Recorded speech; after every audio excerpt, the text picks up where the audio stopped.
Bonjour, donc aujourd'hui on va voir le chapitre 4, ou plutôt la première partie du chapitre 4, où on va parler plus spécifiquement de la posture de sécurité et des politiques de sécurité.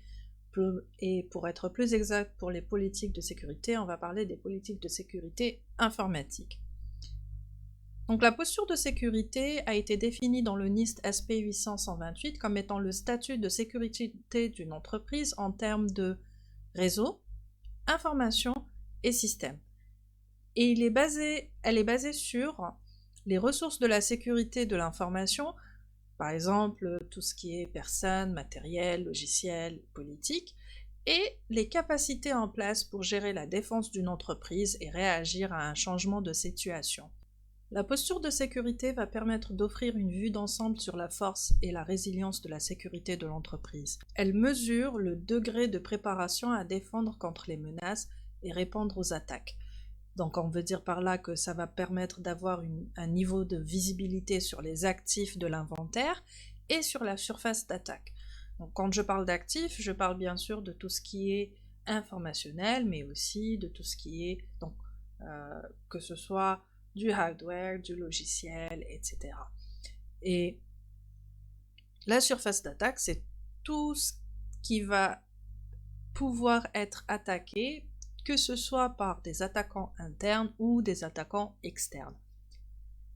Les contrôles et procédures en place pour protéger des cyberattaques, sa capacité à détecter et contenir des attaques, sa capacité à réagir et se remettre d'un événement de sécurité, et le niveau d'automatisation du programme de sécurité mis en place. Le fait d'avoir une posture de sécurité forte va avoir des bénéfices forcément. L'un de ces bénéfices, c'est de pouvoir mitiger une menace de sécurité. Là, on va parler de ransomware, déni de service pas distribué, APT. Alors quand je dis APT, c'est pour Advanced Persistent Threat.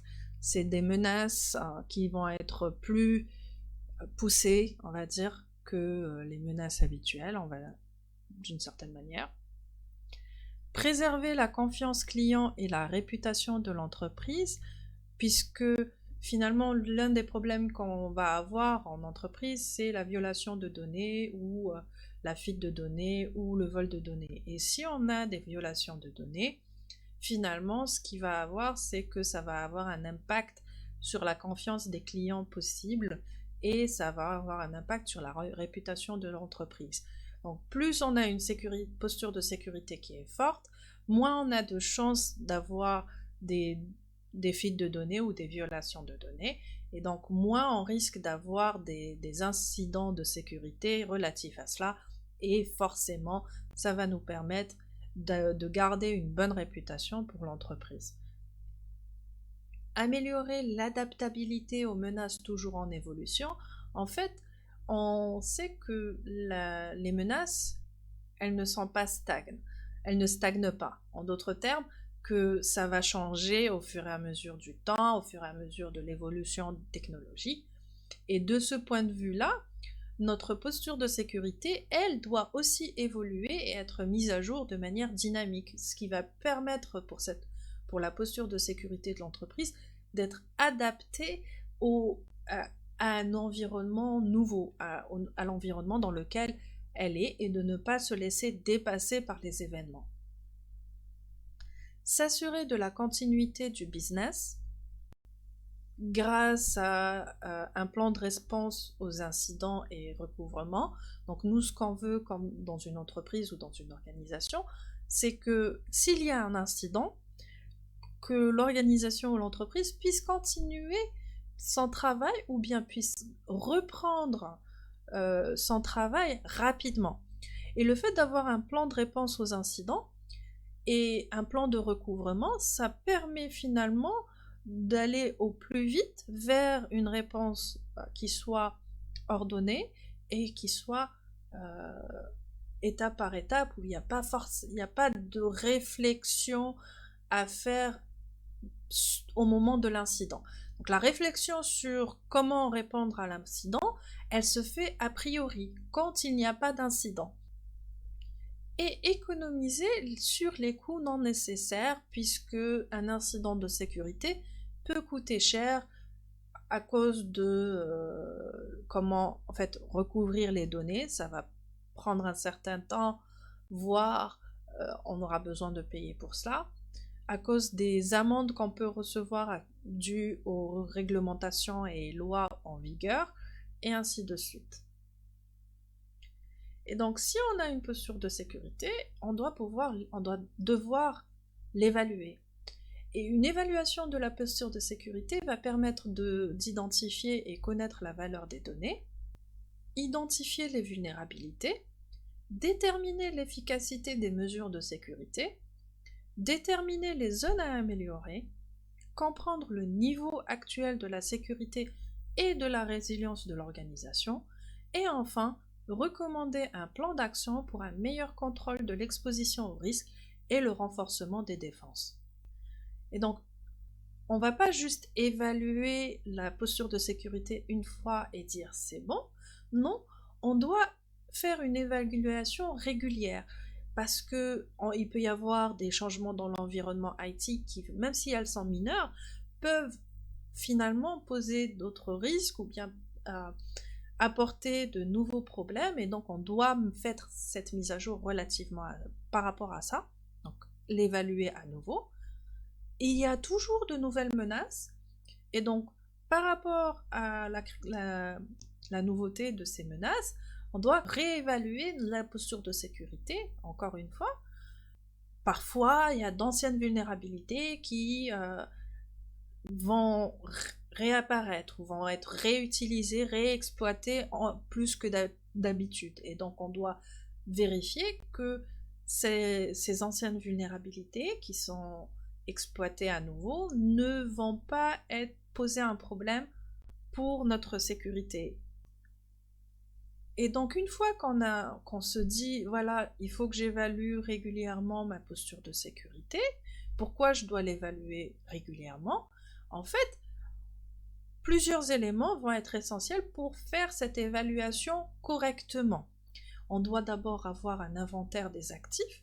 Si je ne sais pas ce que j'ai, je ne peux pas savoir quels sont les problèmes ou les vulnérabilités que je vais avoir, ni qu'est-ce que je dois sécuriser, protéger.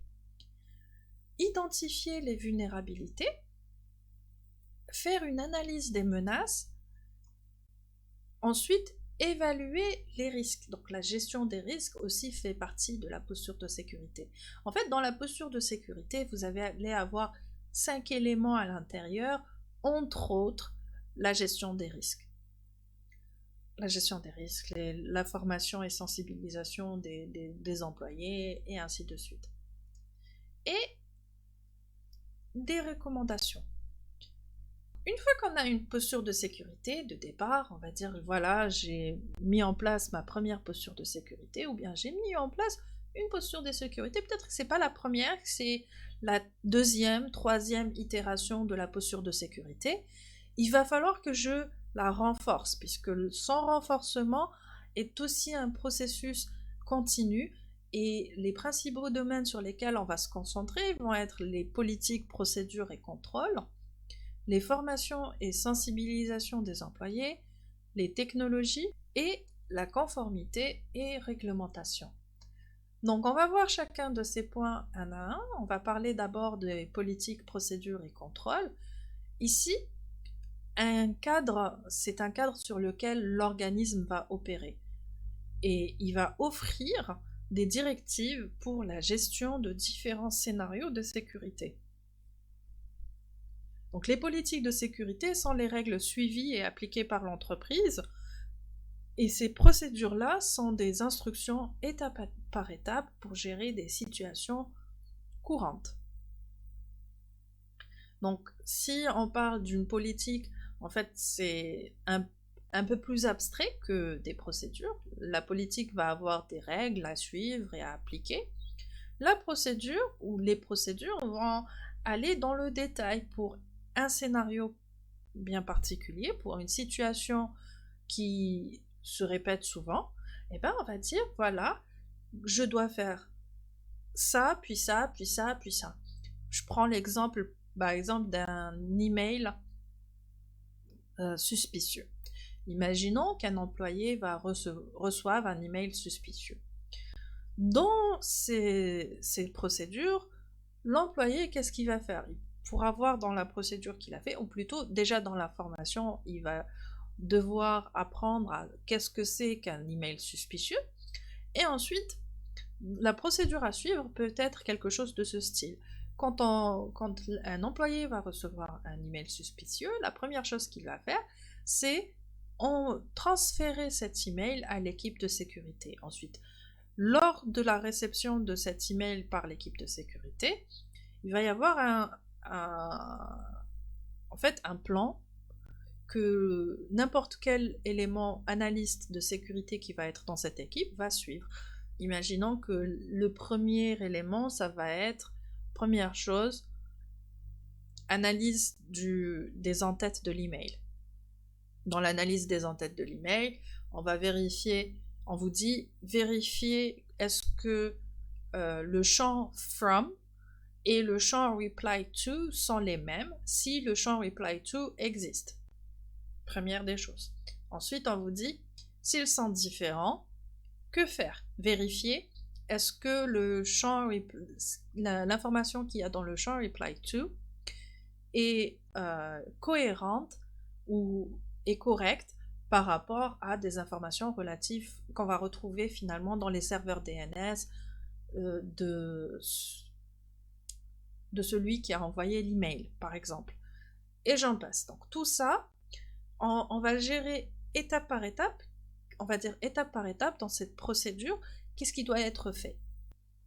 Les contrôles sont les mesures mises en place pour minimiser les risques.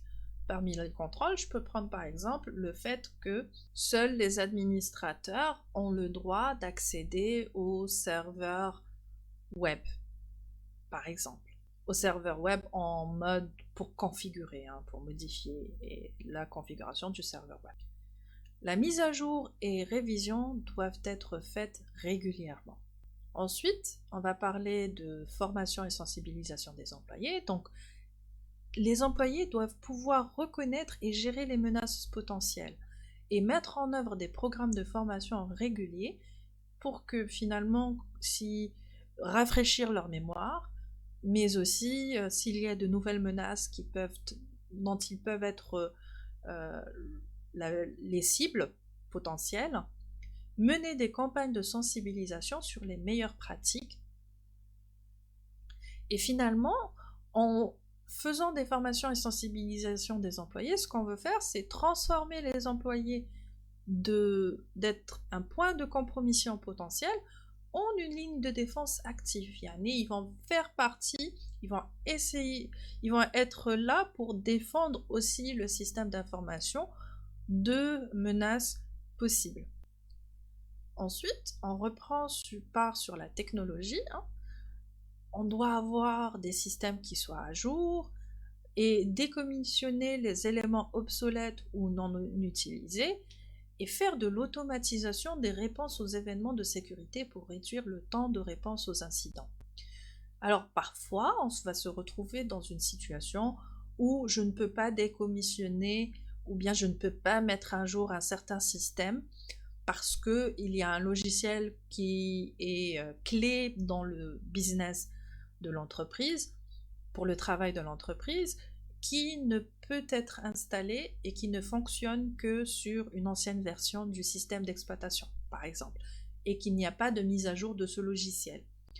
Donc, de ce point de vue-là, on doit prendre ça en considération quand on va faire notre posture de sécurité pour mettre en place des technologies autour et qui vont diminuer le risque d'attaque sur ce système-là. Et enfin, la conformité et réglementation. Donc là, ça va permettre d'éviter les amendes et pénalités et ça va aussi démontrer l'engagement à maintenir une posture de sécurité solide. Et enfin, ça va permettre de contribuer à instaurer la confiance entre les clients potentiels ou les clients et l'entreprise. Donc, On avait dit que parmi les postures de sécurité, l'un des éléments, c'est les politiques de sécurité. Dans ce qui suit, on va parler de politique de sécurité informatique. Donc une politique de sécurité informatique définit les règles relatives à l'utilisation des ressources informatiques d'une organisation.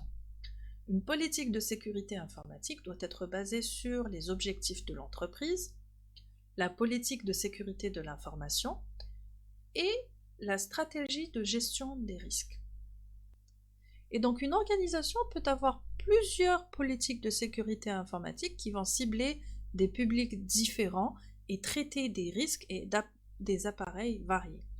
Donc par exemple, je peux dire que je vais avoir une politique de sécurité informatique qui va cibler les simples employés de l'entreprise, ce qui va permettre pour les employés de savoir ce qu'ils ont le droit de faire, ce qu'ils n'ont pas le droit de faire, et ainsi de suite.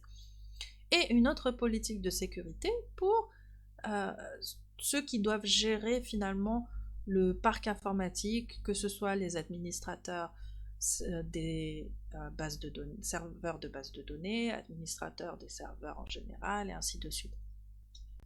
Donc la politique doit définir les comportements acceptables et inacceptables, en définissant finalement la manière dont les utilisateurs peuvent être surveillés. Donc je vais dire aux utilisateurs comment ils vont être surveillés, comment leurs machines vont être surveillées pour qu'ils sachent, voilà, les machines de l'entreprise vont avoir par exemple des EDR qui vont être installés dessus, ce qui va faire que tout événement qui va être effectué va être envoyé et analysé, etc. Donc, par exemple, la surface d'attaque numérique de l'entreprise, le niveau de risque acceptable. Rappelez-vous, quand on avait parlé de gestion des risques, on avait dit qu'on avait la possibilité d'accepter certains risques. Et pour dire qu'on va accepter un risque ou pas, on doit définir c'est quoi le niveau de risque qui est acceptable, faible. Si on est sur une gestion de risque qui va utiliser une évaluation des risques qualitative, on va parler de faible, moyen et élevé. Donc j'imagine qu'on va dire j'accepte les risques faibles, par exemple.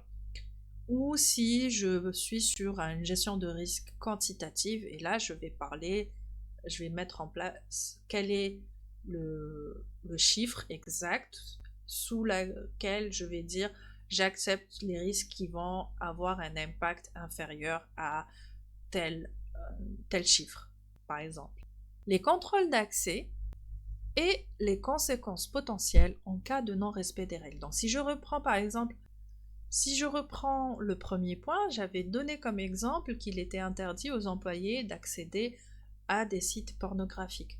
Donc les conséquences, je peux dire dans les conséquences, si un employé accède à un site pornographique une première fois, il va avoir un avertissement, une deuxième fois, il peut avoir un retrait sur salaire, et une troisième fois, il peut être renvoyé pour cause. Finalement, si on met en place une politique de sécurité, c'est pas pour rien, c'est qu'il y a des objectifs. Et ces objectifs sont de définir clairement les règles et les procédures d'utilisation des actifs de l'entreprise, informer à la fois aux utilisateurs finaux et au personnel chargé des technologies de l'information et de la sécurité. Il faut qu'ils sachent qu'est-ce qu'il y a, les règles qu'il y a et les procédures. Définir la manière de traiter les risques de sécurité informatique de l'organisation et s'assurer d'atteindre les objectifs fondamentaux de la sécurité. Pour rappel, c'est la confidentialité, l'intégrité, la disponibilité et auquel on va rajouter l'authentification. Donc on va avoir 3 types de politiques de sécurité. Un premier qui est une politique de sécurité organisationnelle. Ça va impliquer la création d'un plan à l'échelle de l'entreprise qui décrit les politiques pour toute l'infrastructure numérique de l'organisation. Ensuite, on va avoir une politique de sécurité spécifique à un problème. Ici, une politique spécifique à un problème va être conçue autour d'un problème spécifique. Par exemple, qui peut apporter des modifications de configuration au pare-feu de l'entreprise. Une politique de sécurité spécifique au système. Là, c'est une politique va viser à protéger un système particulier. Par exemple, le back-end du site web de l'entreprise, en s'assurant que seules les personnes autorisées peuvent y accéder. Et une politique de sécurité va avoir différents éléments à l'intérieur.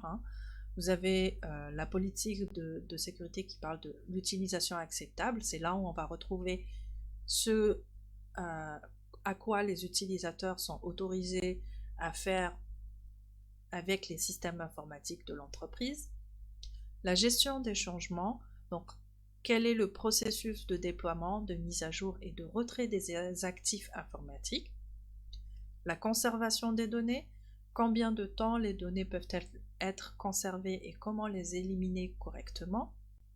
La réponse aux incidents, où on va retrouver ici le processus de gestion des incidents de sécurité potentielle. La sécurité des réseaux, donc dans cette politique-là, on va avoir finalement c'est la politique ou les politiques de sécurisation du réseau de l'entreprise. Une politique de mot de passe, où c'est ici on retrouve les règles de création et de gestion des mots de passe des utilisateurs. La sensibilisation à la sécurité, on va retrouver les politiques de formation des employés aux cybermenaces, et j'en passe. Donc les politiques de sécurité, seules qui sont présentées ici, ces éléments-là, sont des documents qui vont être... En fait, généralement, c'est ce qu'on va retrouver au moins. C'est ce qu'on est censé au moins retrouver dans une politique de sécurité. Mais il y a bien plus que cela, bien sûr. Et tout cela peuvent être retrouvés dans un seul et même document, ou ils peuvent être dans des documents séparés les uns des autres. C'est au choix de l'organisation dans laquelle vous travaillez. Et vous pouvez retrouver dans un des liens que je vais vous mettre plus bas dans le descriptif de la vidéo, je vais vous mettre un lien du SANS qui va vous donner des templates pour créer différentes politiques de sécurité selon le besoin de l'entreprise. Sur ce, je vous souhaite de passer une bonne journée ou une bonne soirée et à la prochaine. Bye!